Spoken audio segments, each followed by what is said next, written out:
আসসালামু আলাইকুম। আজকে আমরা ইসলামের একেবারে মূল ভিত্তি নিয়ে কথা বলবো। একটা বিশেষ উৎসের দিকে নজর দেব আমরা, সহিহ বুখারী শরীফের ৮ নম্বর হাদিস। এটা ইবনে উমার রাদিয়াল্লাহু তাআলার থেকে বর্ণিত। এই হাদিসটা কিন্তু খুব গুরুত্বপূর্ণ, কারণ এটা ইসলামের একদম গোড়ার কথাগুলো পরিষ্কার করে দেয়। ঠিক বলেছেন।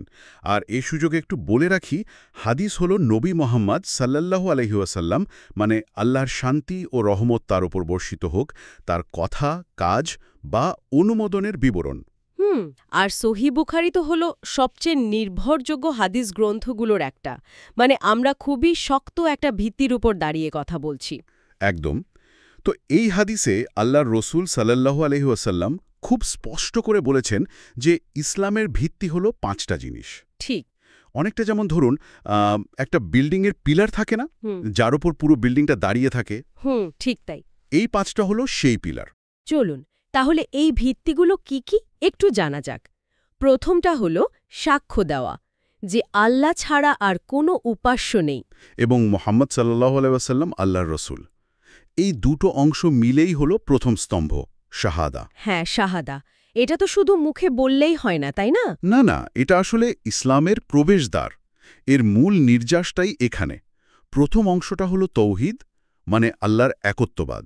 আচ্ছা। যে সৃষ্টিকর্তা একজনই, তার কোনো শরিক নেই। আর দ্বিতীয় অংশটা হলো রিসালাত, মানে নবী মোহাম্মদ সাল্লাল্লাহু আলাইহি ওয়াসাল্লামকে আল্লাহর রসুল হিসেবে মেনে নেওয়া। এই বিশ্বাসটাই কিন্তু অন্য সব কিছুর ভিত্তি। বাহ, খুব সুন্দর ব্যাখ্যা। আচ্ছা, এরপরই তো আসে দ্বিতীয় স্তম্ভ, সোলাত, মানে নামাজ প্রতিষ্ঠা করা। হ্যাঁ, সালাত বা নামাজ। দিনে ৫ বার নির্দিষ্ট সময়ে এই ইবাদতটা করতে হয়। ৫ বার? আর এটা শুধু কিছু ওঠা বসা বা দোয়া পড়া না।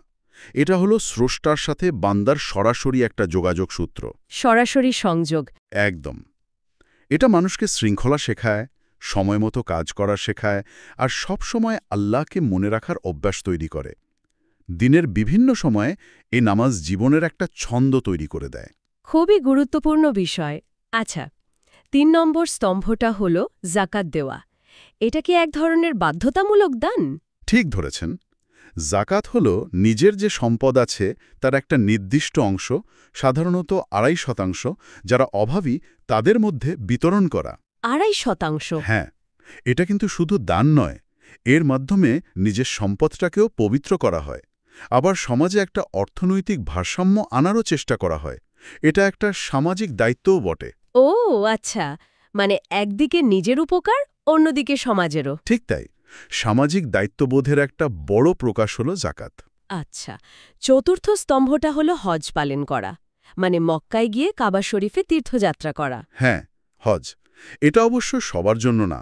যাদের শারীরিক এবং আর্থিকভাবে সামর্থ্য আছে তাদের উপর জীবনে একবার হজ করা ফরজ। জীবনে একবার? এটা কিন্তু বিশ্ব মুসলিম উম্মার ঐক্যের এক অসাধারণ প্রদর্শনী। আপনি দেখবেন, নানা দেশের, নানা বর্ণের, নানা ভাষার মানুষ সবাই একই রকম সাদা পোশাকে একই নিয়মে আল্লাহর ইবাদত করছে। সত্যি, এটা ভাবলেই কেমন লাগে। আর এটা অতীতের নবীদের স্মৃতিবিজড়িত স্থানগুলো দেখারও একটা সুযোগ। এতে ঈমান আরও মজবুত হয়। দারুণ। আর একদম শেষে পঞ্চম স্তম্ভটা হল রমজান মাসের সিয়াম, রোজা রাখা। হ্যাঁ, সওম বা রোজা। এটার মানে কিন্তু শুধু সূর্য ওঠা থেকে ডোবা পর্যন্ত না খেয়ে থাকা না। ঠিক, এর চেয়েও বেশি কিছু। অবশ্যই। এর আসল উদ্দেশ্য হল আত্মসংযম শেখা। তাকওয়া মানে আল্লাহর ভয় বাড়ানো। আর যারা গরিব, যারা খেতে পায় না, তাদের কষ্টটা নিজে উপলব্ধি করা। সহানুভূতির জায়গাটা তৈরি হয়। ঠিক। এই একটা মাস ধরে সংযমের অনুশীলন করে বাকি ১১টা মাস ঠিকভাবে চলার একটা প্রেরণা পাওয়া যায়। তাহলে এই যে ৫টা স্তম্ভ, শাহাদা, সলাত, জাকাত, হজ আর সিয়াম, এগুলো তো শুধু আলাদা আলাদা কিছু নিয়মকানুন নয়। না, একদমই না। এগুলো তো আসলে একটার সাথে আরেকটা জড়িত। সব মিলিয়ে একজন মুসলমানের জীবনটাকে একটা পূর্ণাঙ্গ রূপ দেয়। ঠিক বলেছেন। শাহাদা বা বিশ্বাসটা হলো একদম ফাউন্ডেশন। সালাত হলো প্রতিদিন আল্লাহর সাথে সংযোগ। জাকাত হলো সমাজের প্রতি দায়িত্ব। সওম হলো নিজেকে পরিশুদ্ধ করা আর সংযম শেখা। আর হজ হলো উম্মার ঐক্য আর আল্লাহর প্রতি চূড়ান্ত সমর্পণ। এই ৫টা মিলেই কিন্তু ইসলাম নামক ইমারতটা তৈরি হয়েছে। এজন্যই এই হাদিসটা ইসলামের প্রায়োগিক দিকটা বোঝার জন্য এত গুরুত্বপূর্ণ। এটা আমাদের দেখায় যে ইসলামে বিশ্বাস আর কাজ কিভাবে একসাথে চলে। এই আলোচনা থেকে আমার মনে হচ্ছে ইসলামের এই মূল স্তম্ভগুলো সম্পর্কে জানাটা এই ধর্মটাকে এবং এর অনুসারীদের জীবনযাপনকে বোঝার জন্য খুব দরকারি। নিঃসন্দেহে। বিশেষ করে যারা ইসলাম সম্পর্কে জানতে আগ্রহী তাদের জন্য এটা একটা খুব ভালো এন্ট্রি পয়েন্ট হতে পারে। একদম।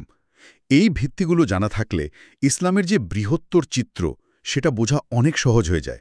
আলোচনার একদম শেষে এসে একটা প্রশ্ন বা চিন্তার খোরাক রেখে যেতে চাই। বলুন। এই যে ৫টি স্তম্ভের কথা আমরা জানলাম, এগুলো একজন বিশ্বাসের জীবনে আসলে ঠিক কিভাবে একসাথে কাজ করে, একটা স্তম্ভ পালন করা অন্য স্তম্ভগুলোকে কিভাবে আরও শক্তিশালী করতে পারে, আর সব মিলিয়ে ব্যক্তির নিজের জীবনে তার আধ্যাত্মিক দিকে আবার সামাজিক দিকে বা এর সামগ্রিক প্রভাবটা ঠিক কেমন হতে পারে। এটা খুবই ভালো একটা পয়েন্ট। এটা নিয়ে হয়তো আরও ভাবা যেতে পারে। অবশ্যই এই সংযোগগুলো আর সম্মিলিত প্রভাব নিয়ে চিন্তা করাটা জরুরি।